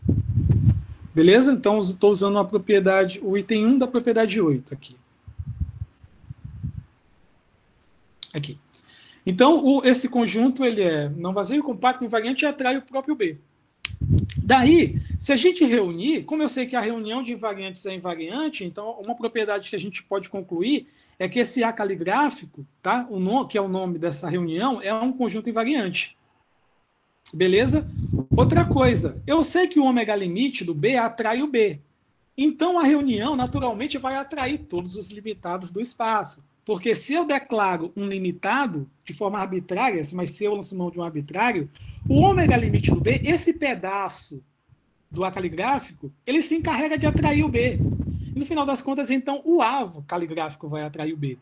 Então, por causa disso, do item 1 da propriedade 8, eu posso dizer que essa reunião é um conjunto invariante, tá? E atraente. Beleza? O que falta a gente fazer? Mostrar que esse A caligráfico é um conjunto compacto. Certo? O que falta a gente checar é isso. Eu vou usar também a propriedade 8, a propriedade 1 o item 1 da proposição 8. Tá? Deixa eu mostrar a estratégia. Deixa eu comentar o que eu vou fazer primeiro. Deixa eu voltar aqui. Eu preciso mostrar que aquela reunião lá é um compacto para a gente encerrar a prova, né? Então, eu vou fazer o seguinte, eu vou mostrar que aquela reunião é um ômega limite de um conjunto limitado. Tudo bem? Então, eu vou separar um conjunto limitado apropriado, eu vou mostrar que aquela reunião de ômegas limites é o ômega limite de um conjunto limitado. E aí, se for o ômega limite de um conjunto limitado, pelo item 1 da propriedade 8, a gente vai ter a compacidade, que é o que falta para concluir que aquela reunião é um atrator global. Beleza? Então, essa é a estratégia. É dessa maneira agora que eu vou usar a propriedade 1 da proposição 8. Vamos lá. Então, vamos lá. Ó, vejam só. Vou considerar D um subconjunto limitado que absorve todos os subconjuntos limitados de X pela ação do semigrupo. Bom, uma pergunta natural é, da onde saiu B? Por que onde saiu D? Por que o D existe? O D existe porque o semigrupo ele é dissipativo. Se o semigrupo é dissipativo, existe um conjunto D com essa propriedade. Tá? Existe um conjunto absorvente limitado. Então, o meu argumento vai ser mostrar que essa reunião é o ômega limite do D. Tá legal? E é isso que a gente vai fazer. Então, tomando o fecho do D, se for necessário, a gente pode assumir que esse D é fechado. Tudo bem? Ele vai naturalmente continuar tendo a propriedade de ser um absorvente, né? Porque o interior dele é absorvente. Bom, porque o D é absorvente, né? E aí, outra coisa que a gente vai poder concluir também é o seguinte, é que da propriedade da absorção, o ômega limite de qualquer conjunto limitado vai estar contido em D. Por quê?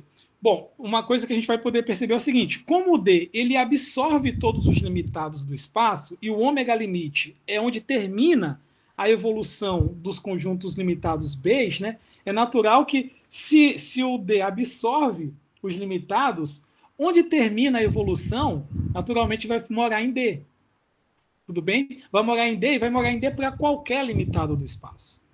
Tá? Se vai morar em D para qualquer limitado do espaço, o ômega limite dos limitados, então a reunião dos ômegas limites também. Só que a reunião dos ômegas limites é o nosso A caligráfico, candidato a atrator global.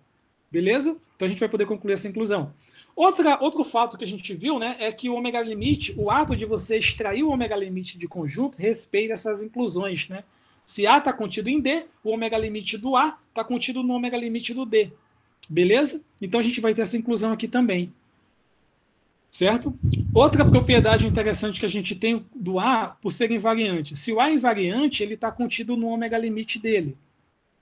Tá? O A também sendo invariante, sendo a reunião daqueles ômegas limites, né? Então, o A está contido no ômega limite dele. E aí, com isso, a gente vai ter essa cadeia de inclusões aqui, ó. Vamos lá, vamos olhar com calma. Essa do meio aqui, essa que eu mencionei.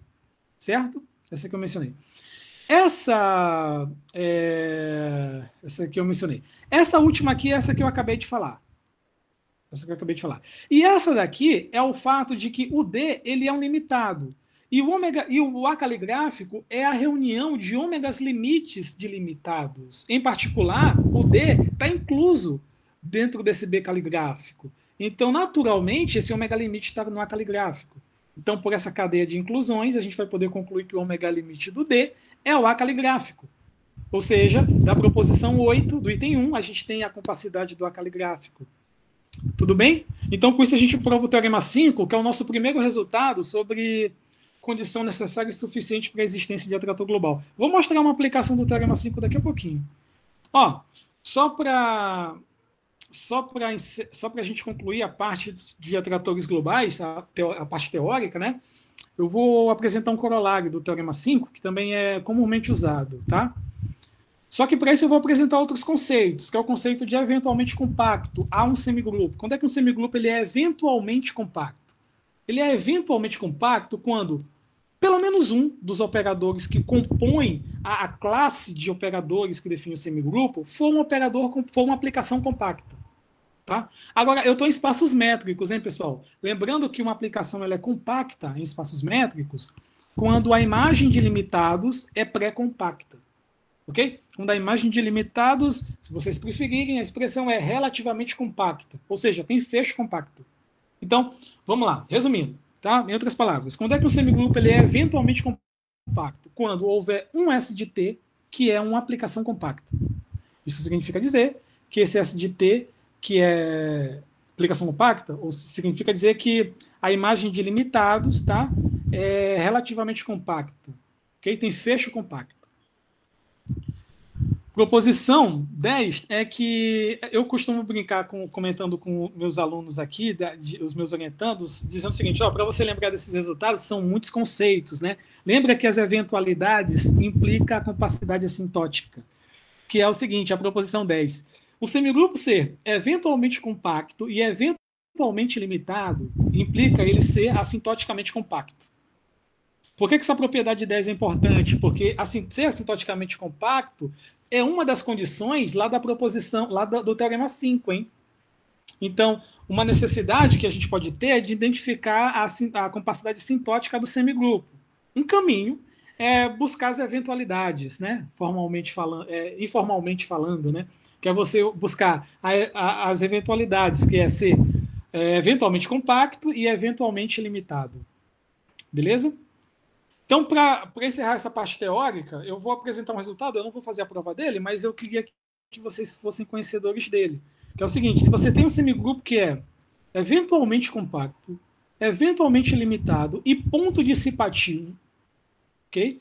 eventualmente limitado e ponto dissipativo, se ele é... Então, esse semigrupo ele tem um atrator global. Tudo bem? Isso é um corolário do Teorema 5. Eu poderia dizer que isso, bom, fica como exercício, mas sendo mais franco, eu recomendaria que vocês buscassem uma das minhas referências e estudassem a prova, né? Por questão de tempo, né? Porque a prova é demasiadamente longa, então seria interessante, fica como exercício de leitura, tá? O Teorema 6. Bom, deixa eu fazer uma aplicação, que é uma promessa também que tenho feito, né? Como é que a gente, diante de um sistema, como é que a gente prova a existência de atrator global? Pergunto, por exemplo, como é que, por exemplo, vocês fazem, né? Vocês que trabalham com atratores globais, né, em pesquisas, diante de um modelo, que conta é feita? Né? Na prática, o que se faz, né? Deixa eu ilustrar isso, talvez, como eu sempre brinco dizendo, no modelo mais afamado, né? Entre os atratores, um dos mais afamados, né? Que é o atrator de Lorentz. Eu vou considerar, então, esse sistema de Lorentz com uma restrição que eu vou pedir que o B seja maior que 1. Tá? Aqui a gente vai entender que essa é uma restrição técnica que eu vou precisar. Então, vamos supor que esse B, que aparece aqui na terceira equação do sistema de Lorentz, é maior que 1. E vamos fazer o seguinte, vamos fazer uma mudança de variáveis nesse sistema, que é a seguinte, o x eu vou considerar sendo x mesmo, y mesmo, mas o z eu vou mudar. Eu vou trocar z por essa expressão aqui, certo? Perceba que essa é uma mudança de variáveis muito bem posta, né? A gente tem aqui, vetor, é um homeomorfismo, então é muito bem posta essa mudança de variáveis aqui. Então, posso fazer essa mudança numa boa. E aí esse sistema de Lorentz, ele pode ser reescrito dessa forma, tá? Bom, como eu não fiz nada com... Vamos ler com calma, né? Quando eu não fiz nada no y e no x, o que acontece aqui? Eu só peguei as expressões e reuni todas no primeiro membro, tá? No caso da primeira equação. Na segunda, eu já usei a mudança de variáveis e na terceira também. Então, vocês vão ter que acreditar em mim aí que se vocês fizerem a mudança de variáveis, esse sistema ele vai virar esse aqui. Certo? A afirmação. E a afirmação que a gente vai fazer, que a gente vai declarar mediante uma prova, né? Eu vou provar isso. Que esse sistema, se você definir o problema de Cauchy associado a esse sistema, é o sistema de Lorentz com essa restrição aqui, que o B é maior que 1. Esse sistema ele possui um atrator global, tá? Para começar, você tem um semigrupo em R3, ok? Em todo o R3, associado a esse sistema, e esse sistema tem um atrator global. Tá? Como eu estou mencionando aqui, o problema de Cauchy está bem posto, associado a esse sistema, no sentido de Hadamard, ou seja, a gente tem existência, unicidade e dependência contínua com relação a dados iniciais de solução, e a solução ela permanece limitada quando o T tende a mais infinito. Né? E mais, existe um conjunto absorvente em R3. Mais que isso, eu vou mostrar que tem um atrator global. Eu vou fazer até mais que isso. Eu vou mostrar, nesse caso, por exemplo, eu vou nessa conta da existência do atrator global, eu vou ilustrar, por exemplo, em que instante o conjunto limitado ele entra dentro do absorvente. Para cada conjunto limitado, eu vou conseguir dar explicitamente, falar o momento que o conjunto limitado ele entra. Por exemplo, se vocês me derem um limitado, eu vou responder, olha, é nesse instante que esse seu limitado que você declarou entra no conjunto absorvente. Tá? Isso é muito legal. Vamos fazer isso, ó.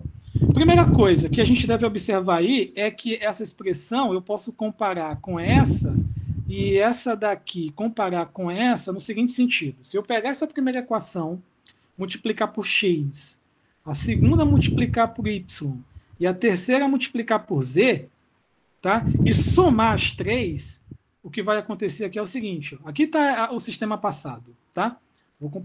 Se eu multiplicar a primeira equação aqui por x e a segunda por y, por exemplo, esses termos aqui de vermelho eles ficarão iguais com sinais trocados, né?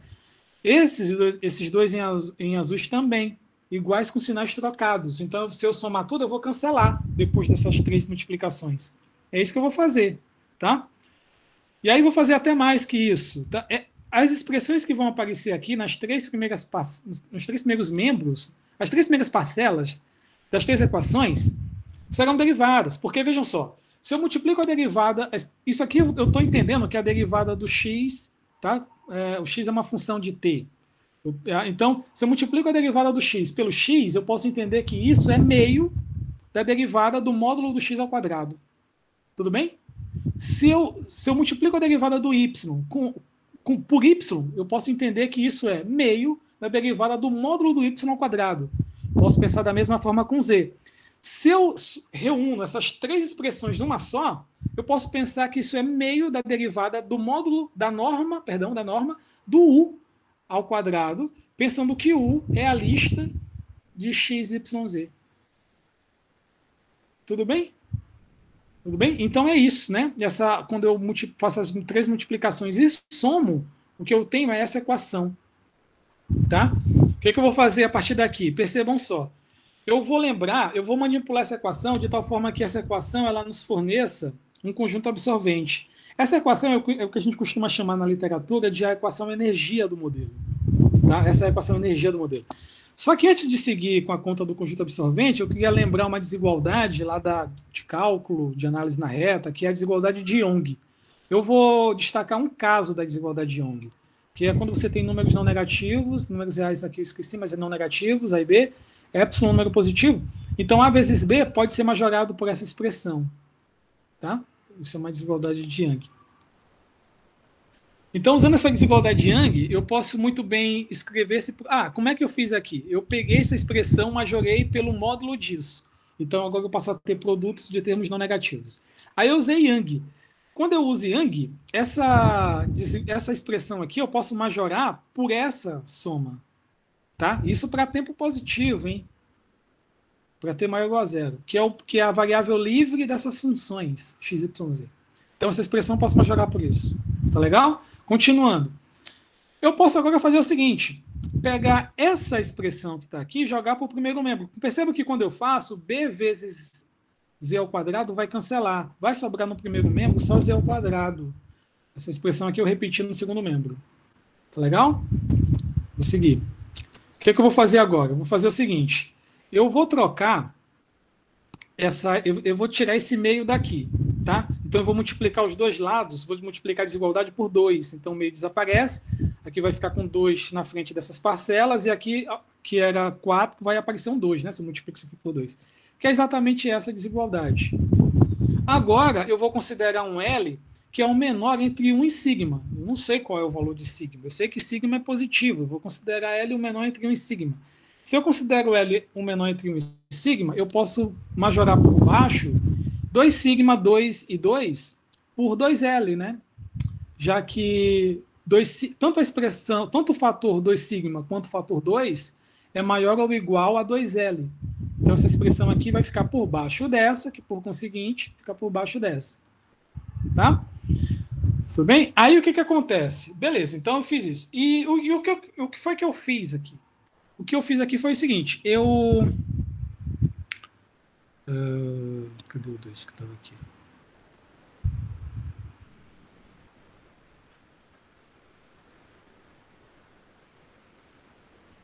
Senti falta de alguma coisa aqui. Não, tudo bem. Esse meio que está aqui eu majorei por cima. Se eu majoro por cima, então eu estou majorando meio por 1. Tá? Se eu majoro meio por 1, então por isso que o 2 aqui de baixo desaparece. Beleza? Outra coisa, né? Alguém pode se perguntar, e cadê aquela restrição do B maior que 1? A restrição do B ser maior que 1 é para eu poder fazer esse tipo de conta aqui, tá? Com esse denominador. Então, por isso que eu estou pedindo, estou com aquela restrição técnica. Então, essa expressão aqui é maior ou igual a essa, e é por isso que eu posso majorar essa expressão por essa. Beleza? O que é isso? Isso é o que a gente chama, tá? Lá nos cursos de equações diferenciais, na versão qualitativa do curso, de uma desigualdade diferencial linear de primeira ordem. Como é que eu resolvo uma desigualdade diferencial linear de primeira ordem? Bom, eu uso o fator de integração, que é o mesmo argumento para resolver igualdades, né? Resolver, de fato, equações diferenciais lineares de primeira ordem. O fator de integração aqui é exatamente a exponencial da integral, né? Do 2L.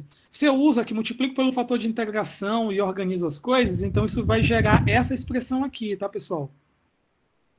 Ok? Estou usando a mesma ideia aqui claro que quando você resolver uma equação diferencial linear de primeira ordem, é obter uma equação diferencial, é obter uma desigualdade, tá? quando você resolve uma desigualdade diferencial linear de primeira ordem, você obtém uma desigualdade. Então, usando a ideia do fator de interrogação, aqui a gente obtém essa desigualdade. Essa desigualdade ela é extremamente importante, porque ela vai nos fornecer muitas informações dinâmicas. Primeiro, perceba que se eu considerar... Perceba o que acontece aqui. Ó. Se eu fizer t tender a mais infinito aqui, se eu passar o limsup nessa desigualdade quando t tende a mais infinito, desse lado aqui, eu vou obter o limsup do módulo ao quadrado, né? Teria um módulo ao quadrado aqui. Nesse caso, eu vou obter o limsup disso. Tudo bem? Para passar a desigualdade, para passar o limsup e obter essa desigualdade aqui, precisamente, porque essa desigualdade é importante para mim, porque ela majora a norma da solução, eu vou fazer o seguinte, eu vou extrair a raiz quadrada dos dois lados e passar o limsup. Então, a ordem é essa. Extraio a raiz quadrada dos dois lados, passo o limsup. Quando eu extrair a raiz quadrada dos dois lados e passar o limsup, esse primeiro membro, vira esse. O que acontece no segundo membro? O que acontece no segundo membro? Isso vai a zero, por causa dessa exponencial. Por causa dessa exponencial, isso aqui vai para 1, e sobra só essa constante aqui. Essa constante, a raiz quadrada dessa constante, eu vou chamar de ρ0. Tá? Então, eu posso muito bem dizer, por isso que apareceu a raiz quadrada aqui, tá? Porque foi aquele meu ato de extrair a raiz quadrada, passar o limsup quando o t tende a mais infinito. E aí, esses dois atos, eles nos fornecem essa desigualdade. O que essa desigualdade está dizendo? Essa desigualdade está dizendo o seguinte, que o nosso modelo tem um conjunto absorvente. O conjunto absorvente é qualquer bola aberta, centrada na origem, de raio ρ, maior que esse número. Porque qualquer bola aberta, centrada na origem, de raio ρ, maior do que esse ρ0, é tal que, olha o que acontece com a solução. A norma da solução, ela vai cair dentro da bola. Vai cair dentro dessa bola, porque vai ser menor, o limsup é menor ou igual a ρ0, que é menor que ρ. Então, a solução entra na bola. Tá? E outra coisa, uma coisa que a gente pode perceber aqui, então é que o seguinte, né? É claro que se eu considerar um conjunto limitado, tá? Um conjunto limitado, que está contido numa bola centrada na origem de raio R, ok? E se eu extrair desse conjunto limitado dados iniciais e reproduzir essa conta, eu vou ter essa desigualdade. Desculpa, perdão.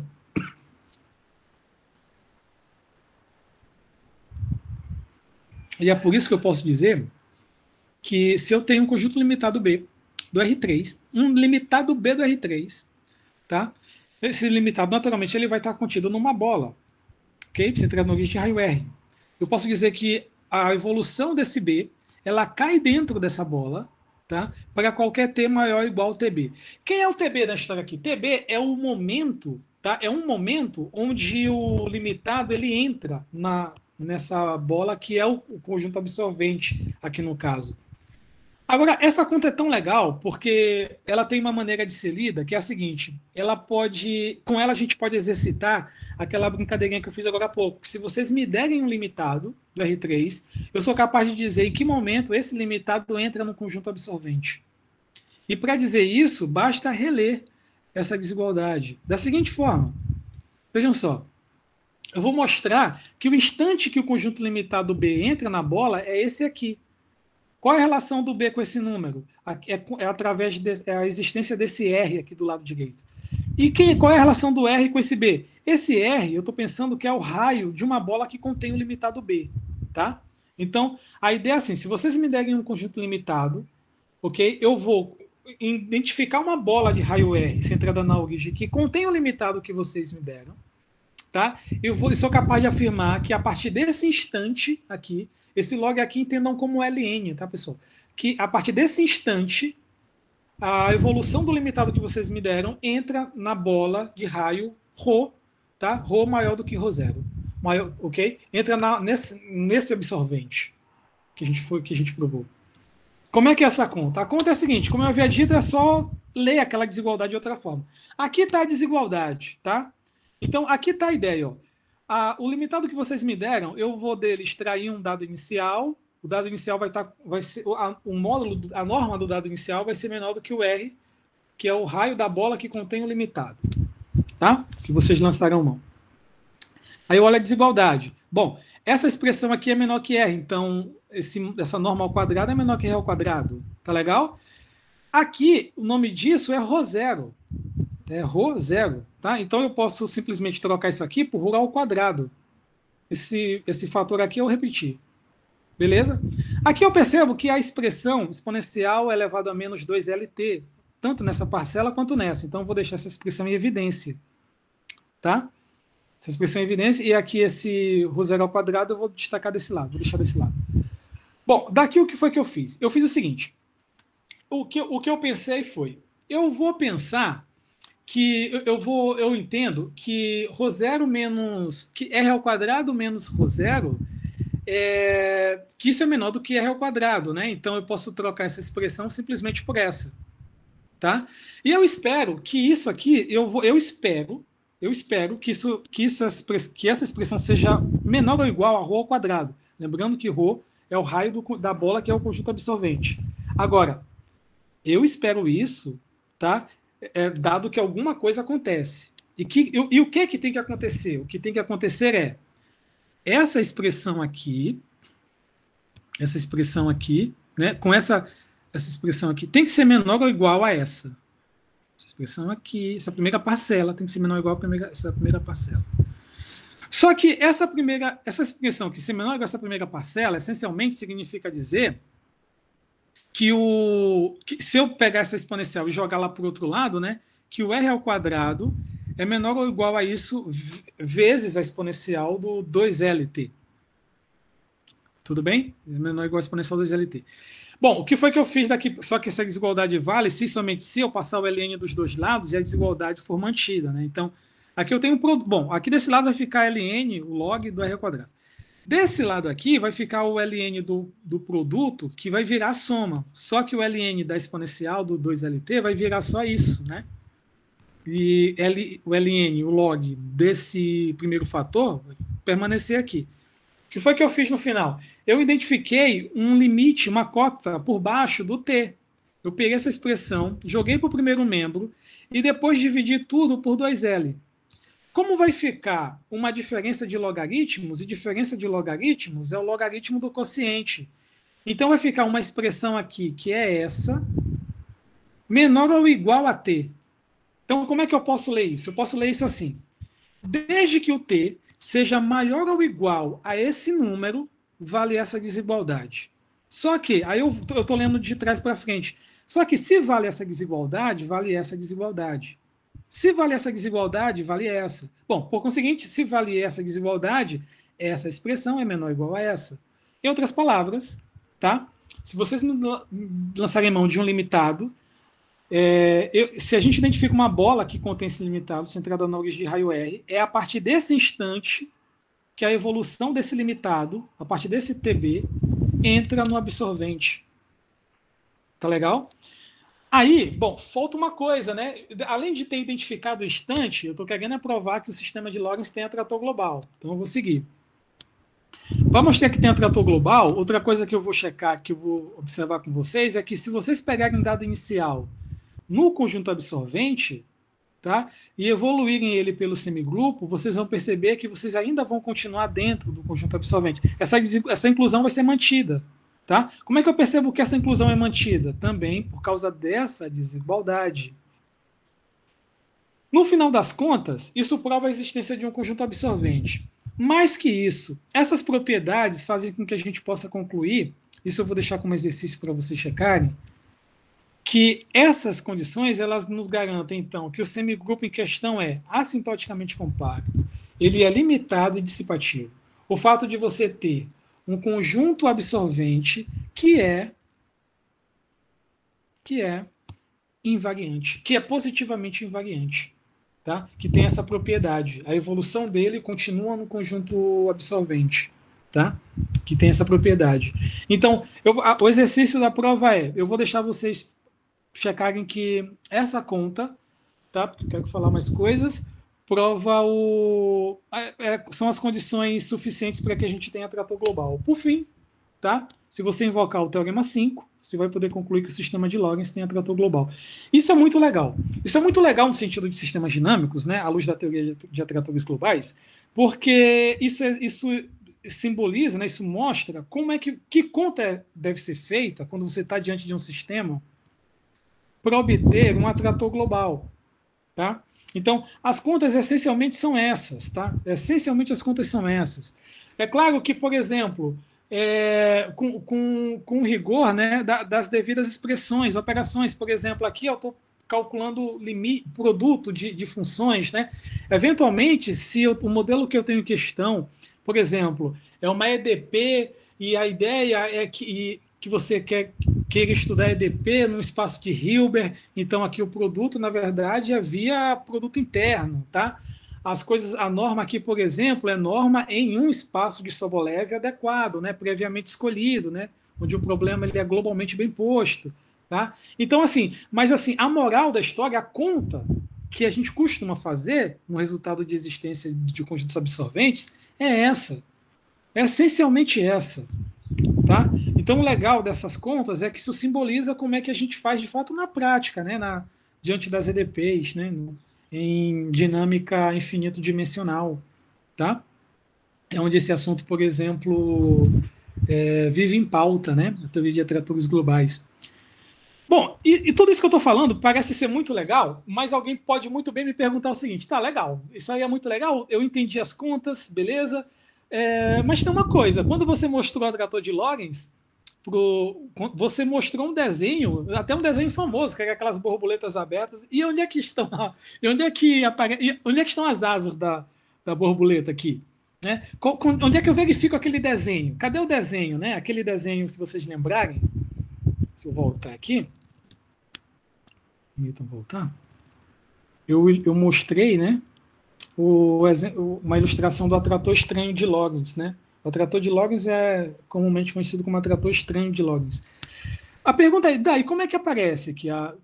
Como é que eu enxergo? Em que momento eu chego nessa ilustração? Bom, você vai chegar nessa ilustração usando os recursos computacionais, né? Numa ilustração como essa, usando recursos computacionais. Eu sugiro, por exemplo, que você use, para quem usa, por exemplo, o Android aí no celular, vocês podem usar, por exemplo, esse aplicativo, tá? O Dynamical System Simulator. Esse aplicativo, a ideia do aplicativo é ilustrar órbitas homoclínicas, conjuntos ômegas limites, e aí com isso você consegue identificar, você consegue ter uma boa ideia de como é que são atratores, né, para alguns modelos.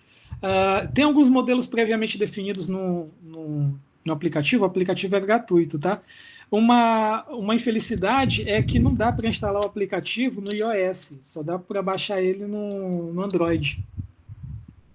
Ok? Bom, e aí dentro do aplicativo tem lá, né, a opção previamente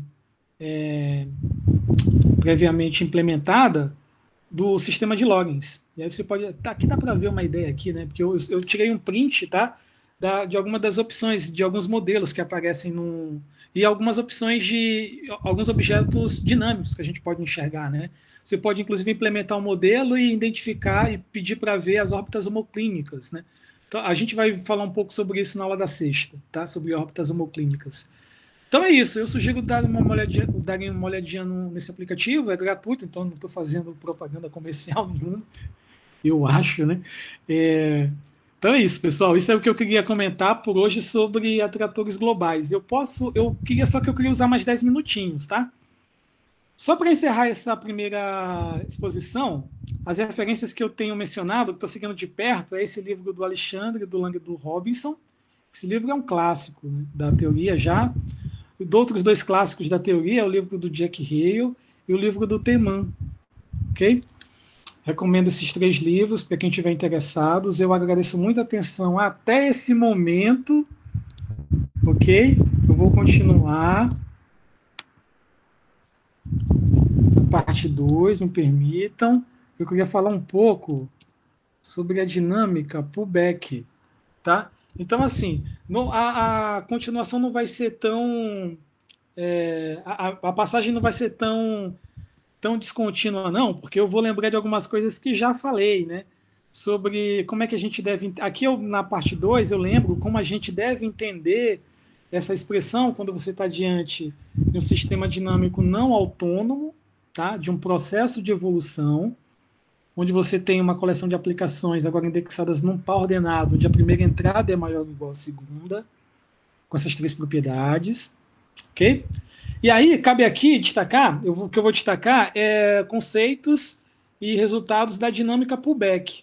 É quando a gente está interessado, quando essa segunda parcela aqui, quando essa segunda entrada do índice, né, isso tende a menos infinito.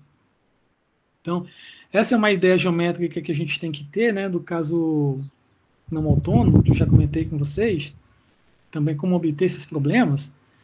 E aí eu queria só destacar, pelo menos iniciar hoje, iniciar essa parte de atratores pullback, deixando alguns exercícios e trazendo à tona dois ou 3 conceitos no máximo, tá? Mais 5 minutinhos eu encerro por hoje.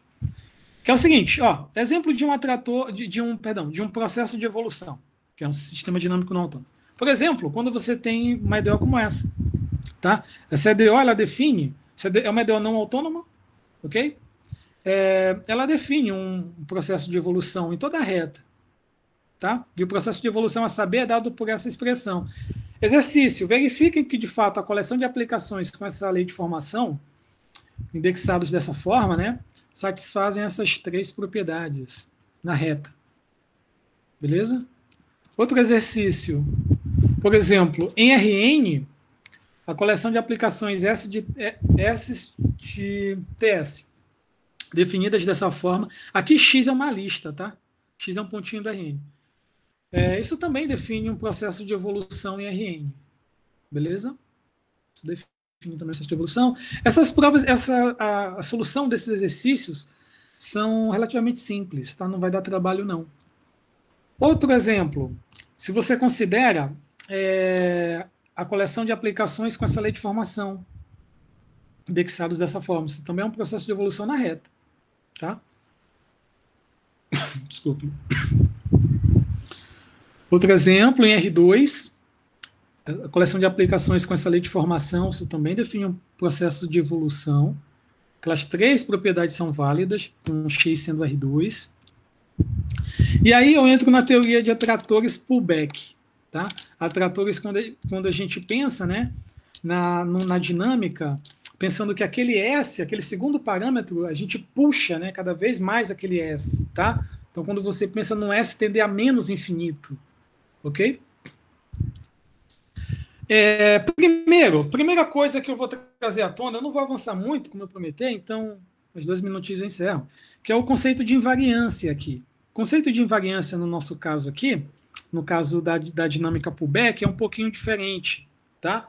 Nesse caso, a gente vai ter o seguinte, quando você declarar, você tiver em mãos uma coleção de aplicações, essa coleção de aplicações, ela define um processo de evolução, vejam só, uma coleção de conjuntos, tá, indexados na reta, uma coleção de conjuntos indexados na reta, vai ser dita invariante sob a ação aqui no semigrupo, tá? É processo de evolução.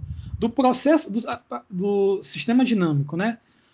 Do processo de evolução, tá? Vai ser invariante em relação ao processo de evolução quando você tiver essa identidade sendo válida. Ok?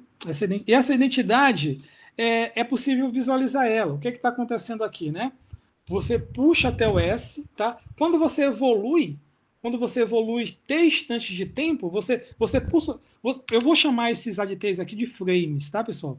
Quando você puxa... Quando você pensa num frame indexado em S e evolui ele t instantes de tempo, tá? Você está diante do frame indexado em T.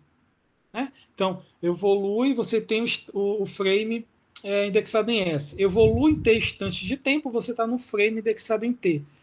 Se essa relação vale, tá, para todos T e S com T maior ou igual a S, então a coleção de ADTs, essa coleção de frames, é dita invariante com relação ao processo de evolução. A definição aqui de invariância ela é um pouco mais delicada, né? Ela é um pouco mais delicada, mas em relação à noção de invariância do caso autônomo, essa noção de invariância é mais pobre. E isso vai exigir um pouco mais da gente, pensando em definir no futuro a ideia de atrator. Vocês vão perceber isso. Eu vou explicar, vou tentar deixar isso claro daqui a pouquinho, ou talvez na sexta-feira. Tá? Mas deixa eu continuar. Ó, solução global para processo de evolução, agora também fica mais simples a definição. É uma aplicação de X em R, tá? É uma aplicação de X em R, tal que vale essa igualdade para todos T e S variando na reta, com T maior ou igual a S. Beleza? Quando você tem essa identidade válida, uma aplicação como essa aplicação é dita uma solução global para o processo de evolução. Tá? Aqui, por exemplo,